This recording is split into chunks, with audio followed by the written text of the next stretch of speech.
सभी सुधी श्रोताओं को राधा वल्लभ त्रिपाठी का सादर नमन। मैंने एक दिन पहले YouTube के अपने इस चैनल पर पंडित राज जगन्नाथ के पृथ्वी छंद में रचे हुए एक श्लोक पर चर्चा की थी और आचार्य डॉक्टर भागीरथी नंद के स्वर में उस श्लोक का गान प्रस्तुत किया था।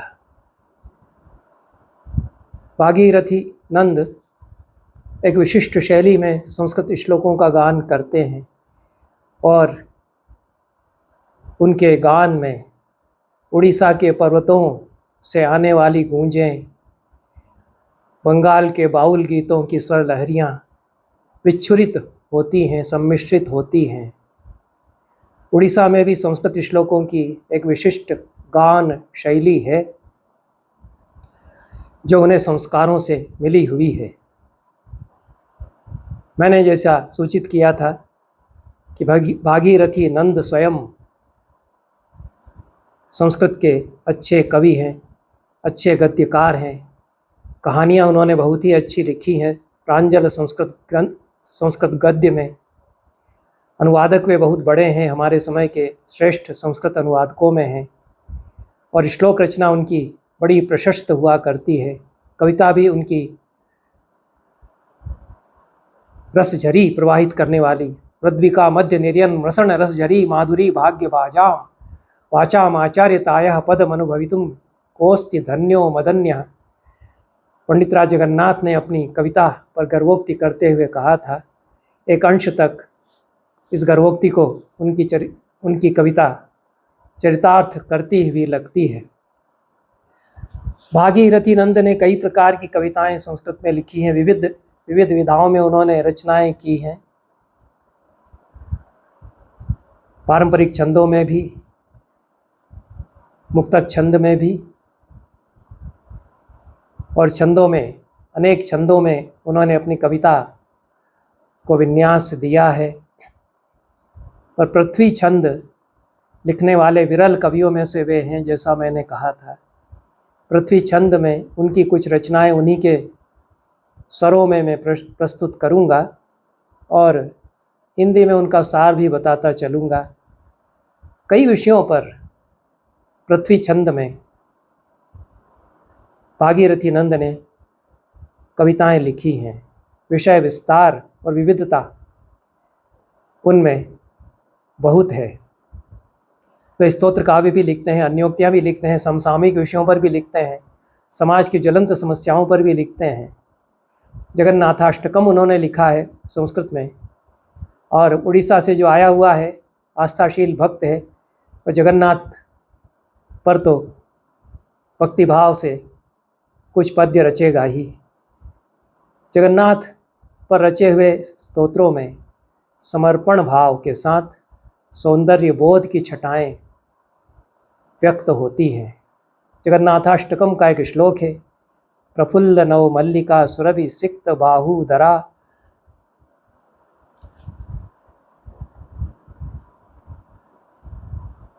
प्लवस्फुरित मंजरी तुलसिका सृजा सेवितात। नवस्फुरित मंजरी है, नवस्फुरित मंजरी तुलसिका सृजा सेवितात। नवीन घन सुंदरात रचित नूतन गोरोचनात्। ततो नवतरम व्रजामि शरणम कम चक्रेक्षणात्। इसमें अपूर्व छवि सौंदर्यानुभूति के साथ रची गई है जगन्नाथ की। कहा गया है कि खिले हुए ताज़ा नव मल्लिका की फूलों की सुगंधि से भीगे हुए बाहु और उदर वाले, सद्यो विकसित तुलसी मंजरी की मालाओं से सेवित, नवीन घन की तरह सुंदर और नई गोरोचना से सुशोभित उन वर्तुलाकार नयन वाले जगन्नाथ से अधिक नए प्रतीत होने वाले किसकी शरण में मैं जाऊं। जो नव से नवतर होता जाता है वही सौंदर्य है।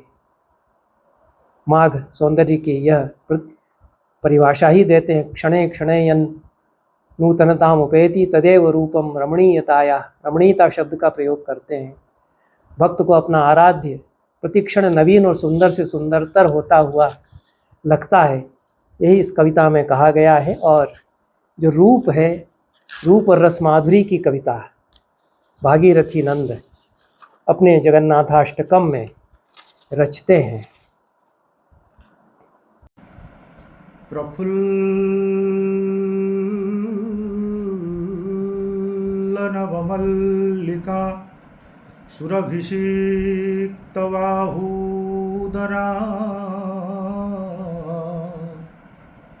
नवस्फुरितमञ्जरी तुलसिकास्रजा सेविता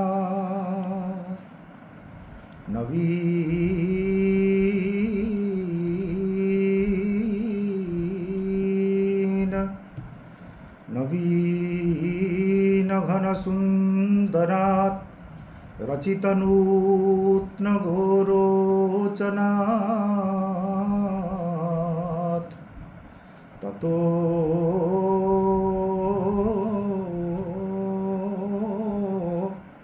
नवतरं व्रजामि शरणं क्व चक्रे क्षणा।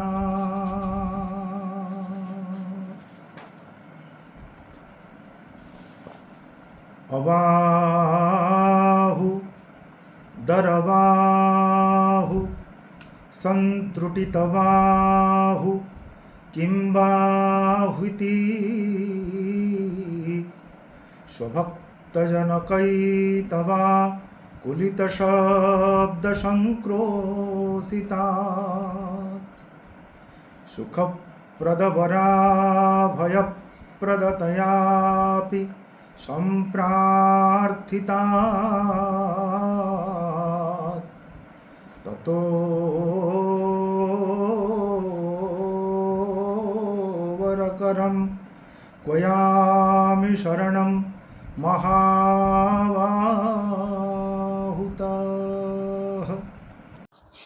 जैसा मैंने कहा कि अन्योक्तियाँ बहुत सारी लिखी हैं और पूरा शतक है भागीरथी नंद की अन्योक्तियों का। अन्योक्ति संस्कृत साहित्य में बड़ी संभावनाशील विधा है। उसमें अपनी वेदना कवि व्यक्त कर सकता है, समकालीन जीवन की विडंबनाओं को व्यक्त कर सकता है, भक्तियाँ कर सकता है, ताने दे सकता है, उदात्त मनोभाव भी व्यक्त कर सकता है। बहुत संभावनाएं अन्योक्ति की विधा में होती हैं। अप्रस्तुत का वर्णन करते हुए प्रस्तुत को कटाक्षित किया जाता है। यह एक शैली संस्कृत कविता की है। अन्य भाषाओं में भी जो कविताएं हैं उनमें अन्योक्ति या प्रस्तुत प्रशंसा का जो विधान है वह अपनाया गया है, पर संस्कृत में इसकी कविता बड़ी संपन्न है, क्योंकि परोक्ष प्रिया वही देवा, देवता भी परोक्ष कटाक्ष से प्रसन्न होते हैं। सीधे सीधे मार की जाए तो उतनी पैनी नहीं होती, परोक्ष में जो मार की जाएगी वह ज़्यादा मारक हो सकती है, यह भी देखा जाता है। और कई बार सीधे सीधे कटाक्ष करना संभव नहीं होता। अनेक महान कवियों ने समकालीन जीवन की विडंबनाओं को प्रखरता के साथ अन्योक्तियों के द्वारा व्यक्त किया है। पक्षी पर अन्योक्ति है भागीरथी नंद की। विहंगम विहार माचर विहायसि स्वेच्छया जवेन गगनांतरे रुचिकरान पतंगान वृणु न विस्मरतु भोजनम जलमितो भुवो लभ्यते ततोंबर तलात् तवावतरणम बलान निश्चितम। पक्षी को उपालंभ भी दिया गया है, और जो व्यक्ति आकाश में उड़ाने ज़्यादा भरता है, बहुत पींगे भरता है, डींगे हाँकता है, उस पर भी यह ताना है, ज़्यादा ही ऊंचे मत उड़ो, आना तो धरती पर ही पड़ेगा, रोटी पानी भोजन तो यहीं आकर के मिलेगा। यह इसमें नवीन अभिव्यक्ति है, और पक्षी को माध्यम बना करके उन सभी व्यक्तियों को कटाक्षित किया गया है जो ऊंची ऊंची बातें करते हैं, आकाश में उड़ाने भरते हैं, धरती से नाता जैसे तोड़ लेते हैं, पर आना तो मजबूर होकर धरती पर ही पड़ता है, क्योंकि रोटी तो यहीं बैठ कर के खाएंगे, आसमान में तो उड़ते हुए रोटी नहीं खा सकेंगे। आकाश में उड़ने वाले हैं पक्षी, तुम स्वेच्छा से आकाश में भले ही जितना भी विचरण करते रहो, और तो और आकाश में अपनी रुचि वाले कीट पतंगों को दौड़ दौड़ कर कितना भी अपना निवाला क्यों न बनाते रहो, परंतु ये कदापि मत भूलना कि तुम्हें भरपेट भोजन और तृप्ति देने वाला जल तो धरती पर ही मिल पाएगा, और तब तो तुम्हें आसमान से धरती पर मजबूरन उतरना ही पड़ेगा, यह निश्चित है। यह जो वियति बहुतरम स्तोक मुर्व्याम प्रयाति, ये जो कालिदास ने लिखा है, वह जो ज़्यादा विमान में आकाश में विचरण करते हैं उन लोगों पर भी लागू होता है। उन लोगों का भी काम सदैव आकाश में विचरण करने से तो नहीं चल सकता है, हमेशा आकाश में ही घूमते रहेंगे तो जिंदा नहीं रह पाएंगे, अंततः उतरना तो धरती पर ही पड़ेगा। जैसा मैंने कहा कि अन्योक्तियाँ बहुत सारी लिखी हैं और पूरा शतक है भागीरथी नंद की अन्योक्तियों का। अन्योक्ति संस्कृत साहित्य में बड़ी संभावनाशील विधा है। उसमें अपनी वेदना कवि व्यक्त कर सकता है, समकालीन जीवन की विडंबनाओं को व्यक्त कर सकता है, भक्तियाँ कर सकता है, ताने दे सकता है, उदात्त मनोभाव भी व्यक्त कर सकता है। बहुत संभावनाएं अन्योक्ति की विधा में होती हैं। अप्रस्तुत का वर्णन करते हुए प्रस्तुत को कटाक्षित किया जाता है, यह एक शैली संस्कृत कविता की है। अन्य भाषाओं में भी जो कविताएं हैं उनमें अन्योक्ति या प्रस्तुत प्रशंसा का जो विधान है वह अपनाया गया है, पर संस्कृत में इसकी कविता बड़ी संपन्न है, क्योंकि परोक्ष प्रिया वही देवा, देवता भी परोक्ष कटाक्ष से प्रसन्न होते हैं। सीधे सीधे मार की जाए तो उतनी पैनी नहीं होती, परोक्ष में जो मार की जाएगी वह ज़्यादा मारक हो सकती है, यह भी देखा जाता है। और कई बार सीधे सीधे कटाक्ष करना संभव नहीं होता। अनेक महान कवियों ने समकालीन जीवन की विडंबनाओं को प्रखरता के साथ अन्योक्तियों के द्वारा व्यक्त किया है। पक्षी पर अन्योक्ति है भागीरथी नंद की। विहंगम विहार माचर विहायसि स्वेच्छया, जवेन गगनांतरे रुचिकरान पतंगान रणु, न विस्मरतु भोजनम जलमितो भुवो लभ्यते, ततोंबर तलात् तवावतरणम बलान निश्चितम। पक्षी को उपालंभ भी दिया गया है, और जो व्यक्ति आकाश में उड़ाने ज़्यादा भरता है, बहुत पींगे भरता है, डींगे हाँकता है, उस पर भी यह ताना है, ज़्यादा ही ऊंचे मत उड़ो, आना तो धरती पर ही पड़ेगा, रोटी पानी भोजन तो यहीं आकर के मिलेगा। यह इसमें नवीन अभिव्यक्ति है, और पक्षी को माध्यम बना करके उन सभी व्यक्तियों को कटाक्षित किया गया है जो ऊंची ऊंची बातें करते हैं, आकाश में उड़ाने भरते हैं, धरती से नाता जैसे तोड़ लेते हैं, पर आना तो मजबूर होकर धरती पर ही पड़ता है, क्योंकि रोटी तो यहीं बैठ कर के खाएंगे, आसमान में तो उड़ते हुए रोटी नहीं खा सकेंगे।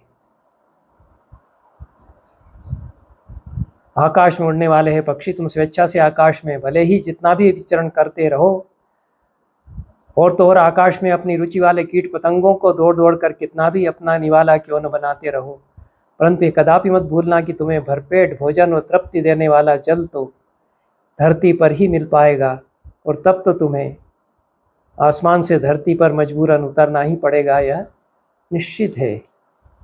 यह जो वियति बहुतरम स्तोक मुर्व्याम प्रयाति, ये जो कालिदास ने लिखा है, वह जो ज़्यादा विमान में आकाश में विचरण करते हैं उन लोगों पर भी लागू होता है। उन लोगों का भी काम सदैव आकाश में विचरण करने से तो नहीं चल सकता है, हमेशा आकाश में ही घूमते रहेंगे तो जिंदा नहीं रह पाएंगे, अंततः उतरना तो धरती पर ही पड़ेगा।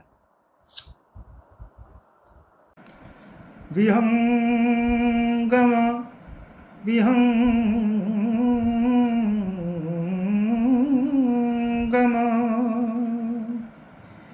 विहङ्गमविहारमाचर विहायसि स्वेच्छया जवेन गगनान्तरे रुचिकरान् पतङ्गान् वृणु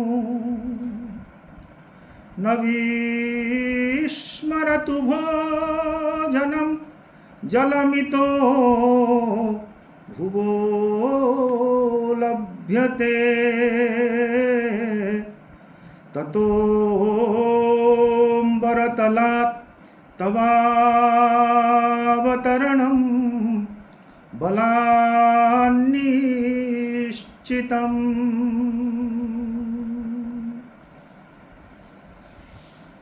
अहन्निशमहो मुदा वसतये विशालं वपुस्त्वया वट समर्पितं निखिलकाकवंशान् प्रति परं विनिमयेन तन्मलरवास्त्वया साधिता तथाप्यसि वटः स्थिरोस्थिरगृहा अमीवायसाः। सिंह को लेकर अच्छी अन्योक्ति है और पंडित राज जगन्नाथ की जो सिंहों पर अन्योक्ति है उसका स्मरण कराती है। पंडित राज जगन्नाथ की अन्योक्ति बड़ी मार्मिक है। नखा नाम पांडित्यम प्रकटयतु कस्मिन् मृगपति। पिंजरे में बंद कर दिया है शेर को, अपने नखों का पांडित्य किसके ऊपर अब वह प्रकट करे। इस प्रकार की शब्दावली में तो पंडित राज जगन्नाथ ही बात कर सकते हैं। यह जो वेदग्धि है वो वक्रोक्ति की विच्छित्तियाँ हैं।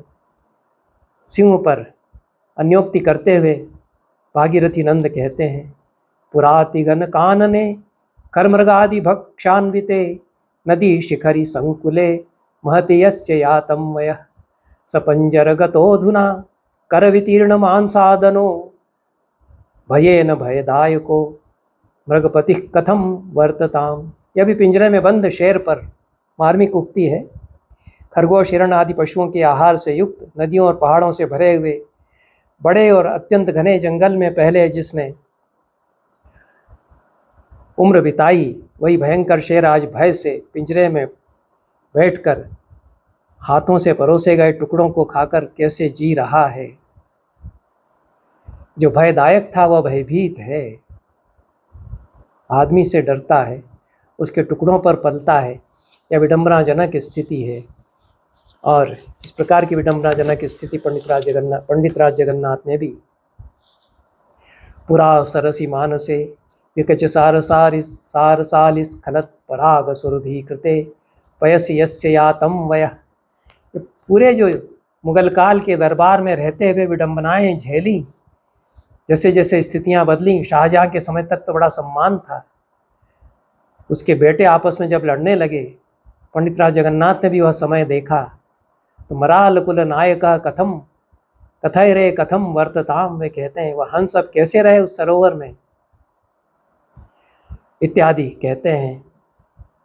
पंडित राज जगन्नाथ की उन अन्योक्तियों का स्मरण भागीरथी नंद की अन्योक्तियों को पढ़ते हुए सुनते हुए होता ही। पुरा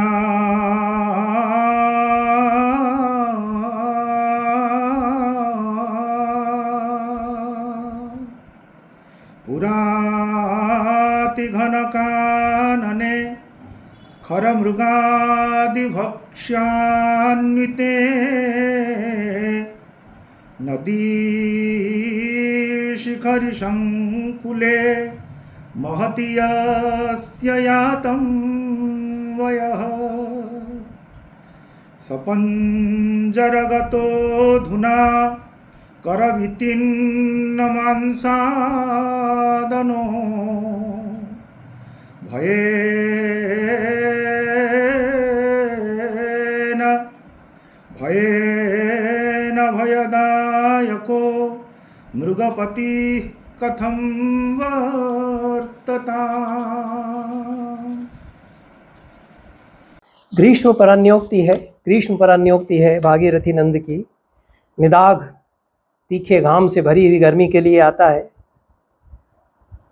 और कहते हैं कि है भीषण ग्रीष्म ऋतु, सब कुछ सहने वाली संपूर्ण धरती को तुम भले ही बुरी तरह से झुलसा दो, उस धरती के हृदय रूपी आंगन में खिले हुए सभी फूलों को भले ही गर्मी की आग से जलाते रहो, परंतु यह भी सच है कि हमेशा न तो कोई पीड़ित करता रहता है और न ही कोई पीड़ित होता रहता है, क्योंकि इसके बाद बादलों के आ जाने पर यह धरती फिर से रमणीय आभा वाली अवश्य हो जाएगी। ये सुंदर उक्ति है और ये जितने आतंककारी, दमनकारी, पीड़ित करने वाले लोग हैं, शासक हैं, सत्ताएं हैं, उन सब के लिए भी चुनौती कवि की ओर से है।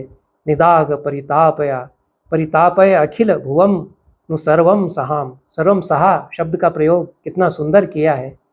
धरती सर्वम सहा है, धरती सब कुछ सहती आ रही है, लेकिन सब कुछ सहती रही है इसका अर्थ आशय नहीं कि सताते ही रह जाओगे।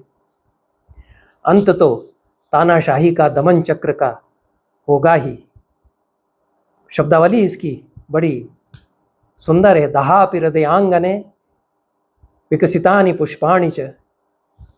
हृदय के आंगन में खिले हुए चाहे जितने फूलों को तुम, धरती के हृदय रूपी आंगन में खिले हुए पुष्पों को चाहे जितनी आग से झुलसाते रहो, लेकिन फिर बारिश आएगी और तुम्हारा तो अंत हो ही जाएगा, यह कवि कहता है।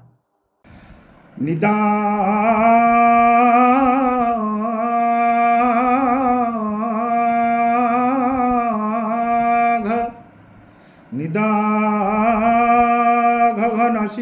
घनशीतकाल कषणं भृशं सेहिरे सहस्रविहगा कुलाय रचनान्तरौ चक्रिरे त्वमेव परमाधम प्रखरवेग शाखामृग विनाशयसि तां ततो भ्रमसि गेहहीनो निशम्।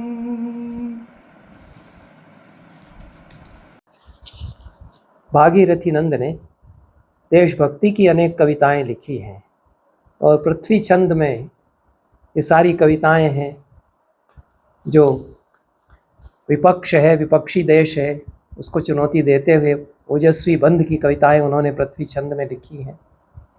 उसी प्रकार का उनका एक यह छंद है। इत प्रवहता शमोपहित वायुना पोषिता तत प्रहरण प्रहार परिदुर्बलांगावली क्वचित् पतति चेत् तवोपरि विभाजिका भित्तिका दिशः शम पराक्रम शिरसि ते तु नर्तिष्यति। भारत की ओर से कहा गया है, मेरे ओर से शांति के सने हुए बहते पवन से पोषित, किंतु तुम्हारी ओर से चलाए जा रहे अस्त्र शस्त्रों के प्रहार से अति दुर्बल शरीर वाली, हम दोनों को अलग अलग करने वाली बाधा पर बनी दीवार अगर तुम्हारी तरफ गिर गई तो तुम जैसे दुश्मन के सिर पर मेरी शांति का पराक्रम नृत्य करेगा, अर्थात तुम्हारे ऊपर समग्र अधिकार मेरा हो जाएगा। यह यहाँ पर व्यंग्य है। ये जो बाघा बॉर्डर है उसको भी विषय बनाया गया है, दीवार की भी बात की गई है, सहिष्णुता और शांति की भी बात की गई है और पराक्रम, आत्मविश्वास देश का इसमें प्रकट किया गया है। इतः प्रवहता समोपहित वायुना पोषिता ततः प्रहरण प्रहार परिदुर्बलांगावली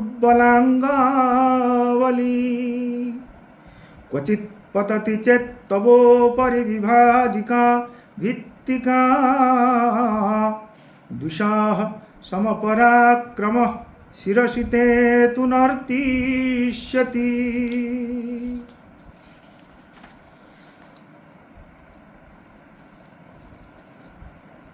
अनेक गृहदेहली परिसरोत्र नग्नोऽथवा प्रचंड करदंड पातन वशाद् विभग्नोदरः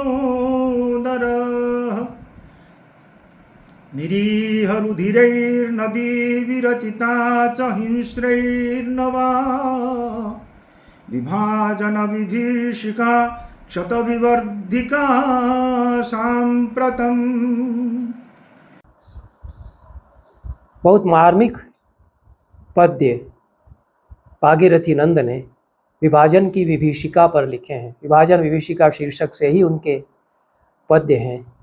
जो पार्टीशन या भारत का बंटवारा हुआ, इससे कितना दर्द धरती ने झेला, जनता ने झेला है, इसकी पूरी त्रासदी को, दुखद अनुभव को उन्होंने व्यक्त किया है।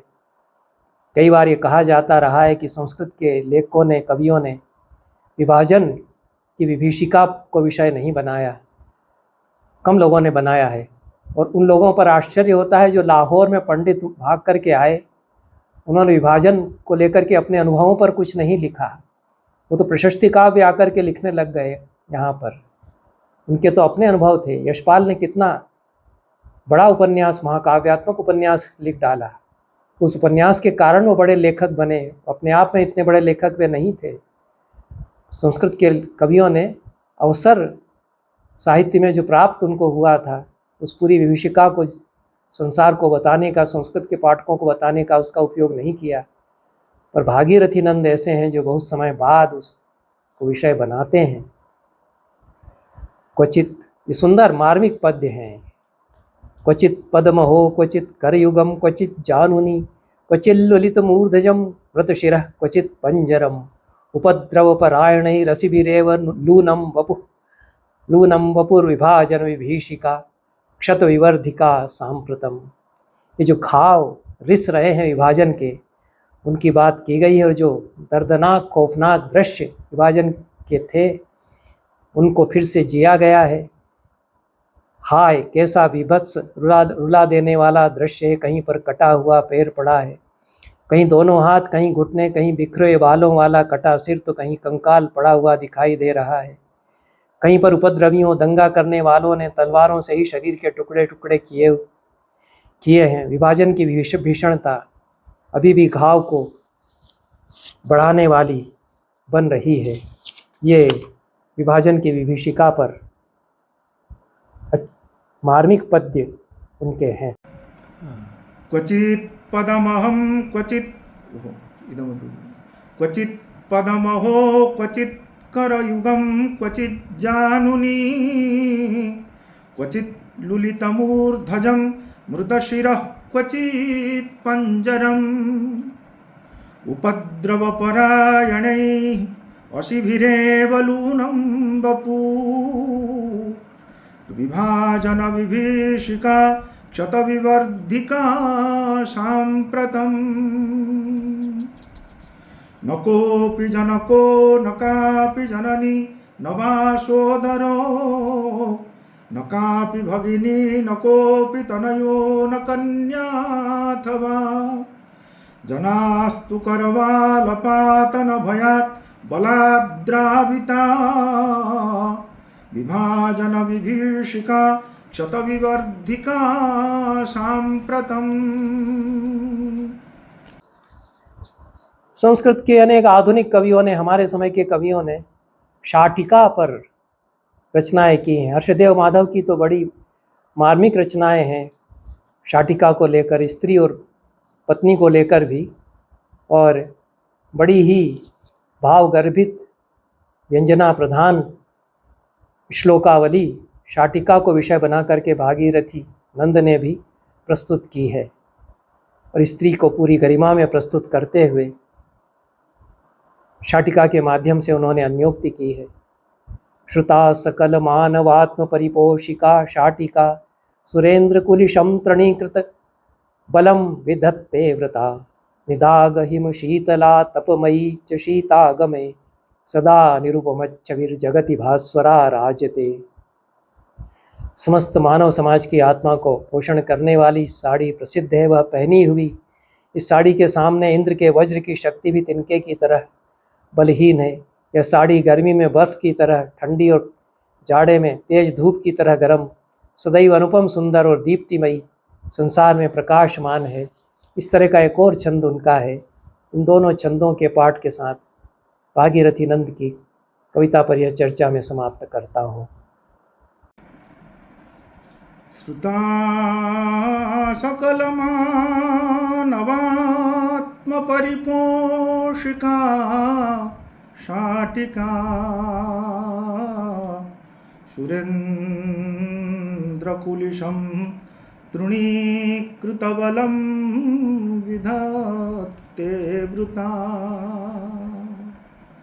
निदाघहिमशीतला तपमयी च सीतागमे सदा निरुपमच्छविर्जगति भास्वरा राजते।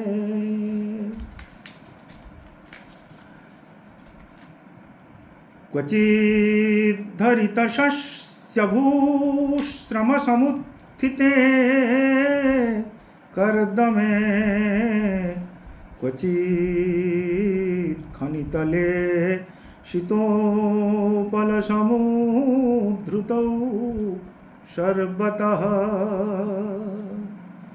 क्वचित् गृहमहानसेन्धन समुद्गते भस्मनि गता मलिनतामपीय मतिसुन्दरी शाटिका। सत्।